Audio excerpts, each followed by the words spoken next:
오늘 사도행전 우리가 읽은 이 본문은 지난 시간에 이어서 예루살렘에 있었던 예루살렘 공의회에 대한 이야기입니다. 지난 시간에 사도 베드로가 자기가 경험했던 그 욥바에서의 사건과 그 가이사랴에서의 로마 백부장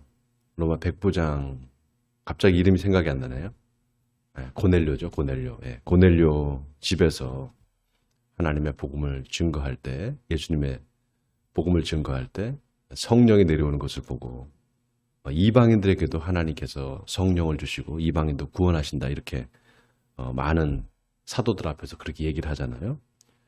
그럴 때 이제 예루살렘 교회의 수장이었던 야고보, 그러니까 예수님의 동생 야고보가 이제 이야기를 합니다. 오늘 그 야고보의 이야기를 성경에 기록하고 있는데, 오늘 본문에 보면 야고보가 뭐라고 말합니까?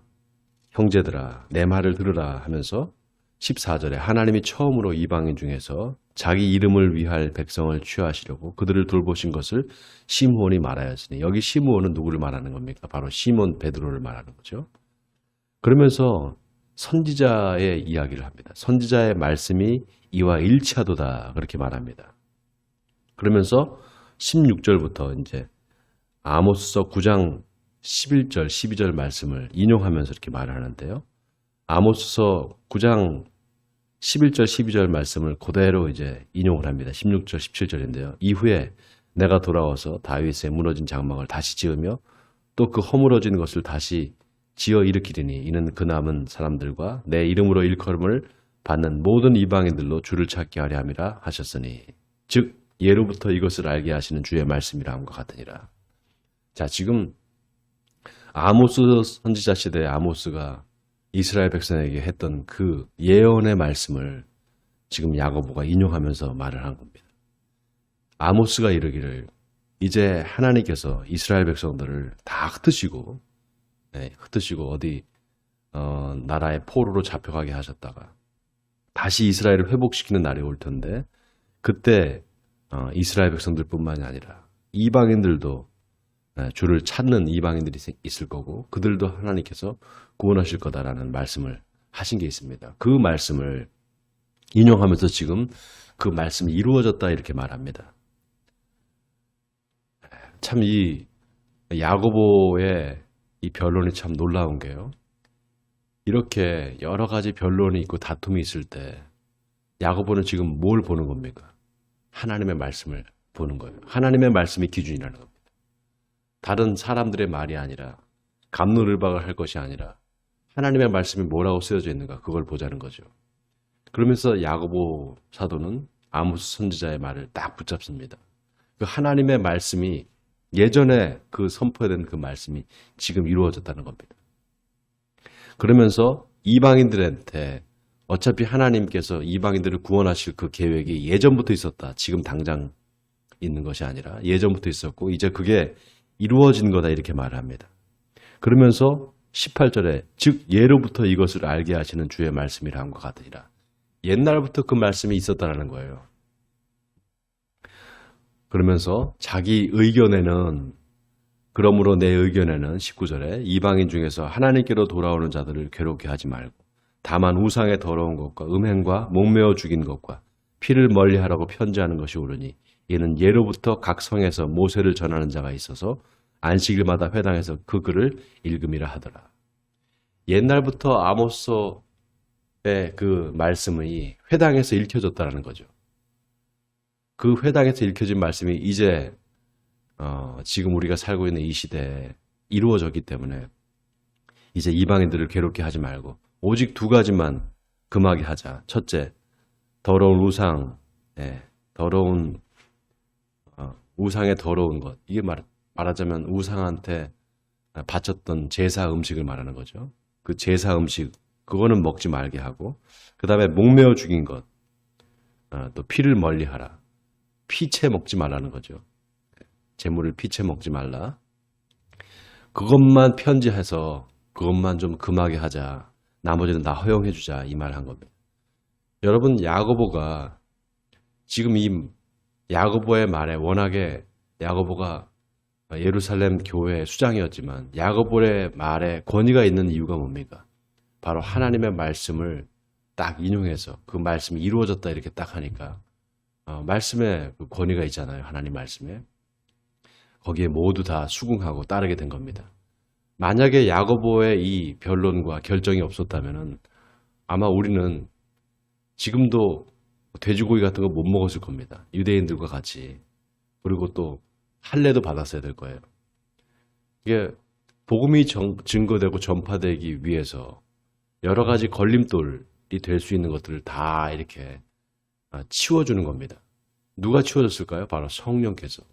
하나님께서 복음이 더 많은 사람, 더 많은 민족에게 전파되기 위해서 율법적인 부분들, 유대교의 그 배타적인 유대교를 만들고 있는 그 율법은 이렇게 치워주는 거죠.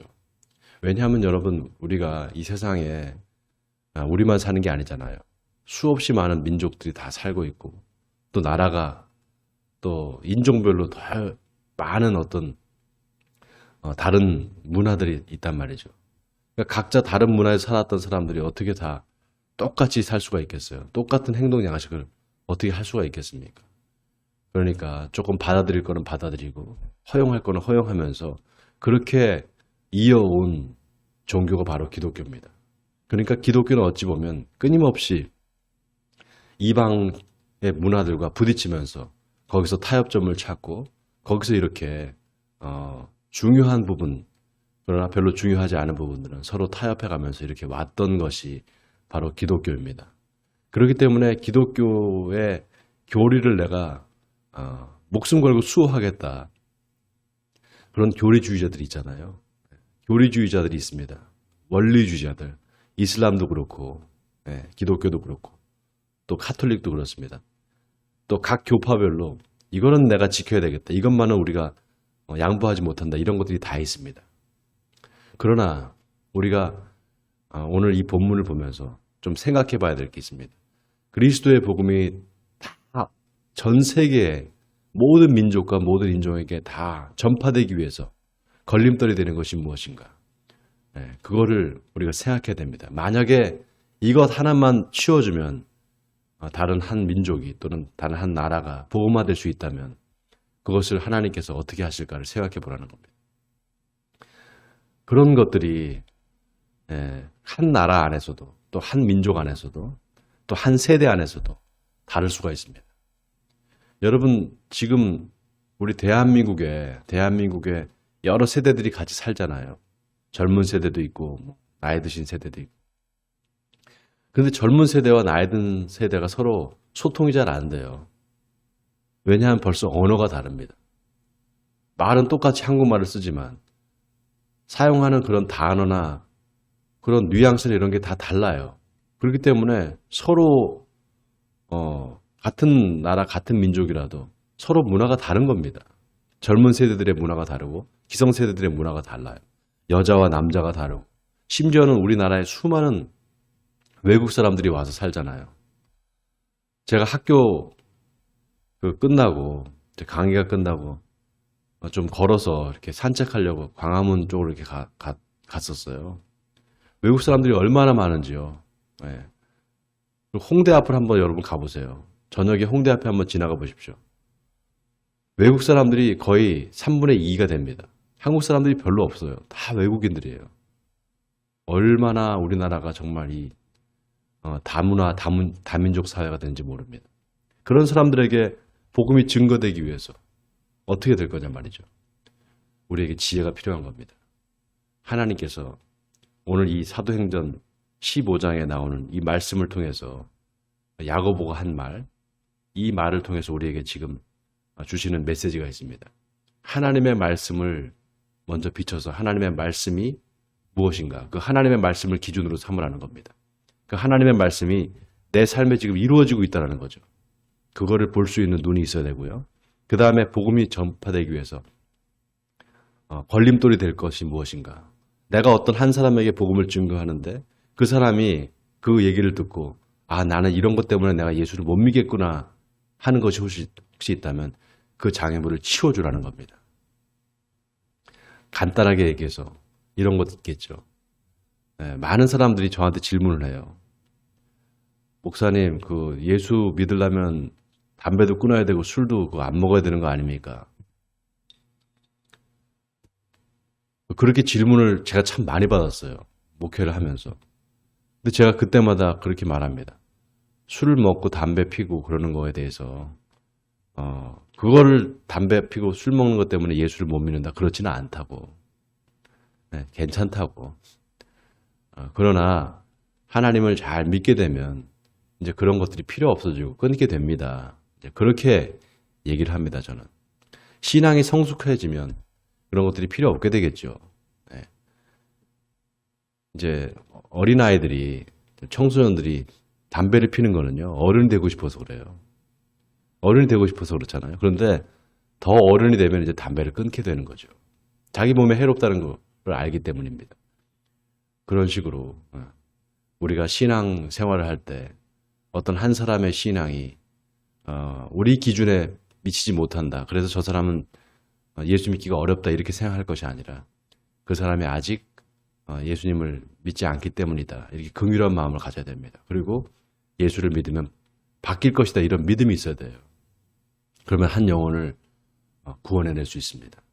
정죄하고 판단하기보다 긍휼한 마음을 가지면 그 한 영혼을 우리가 구원해낼 수 있을 줄 믿습니다. 바라기는 여러분의 마음이 넓은 마음이 돼서 하나님의 말씀을 증거하는데 부족함이 없고 또 여러분의 전도를 통해서 한 영혼이 하나님께로 돌아오게 되기를 주님의 이름으로 간절히 축원드립니다.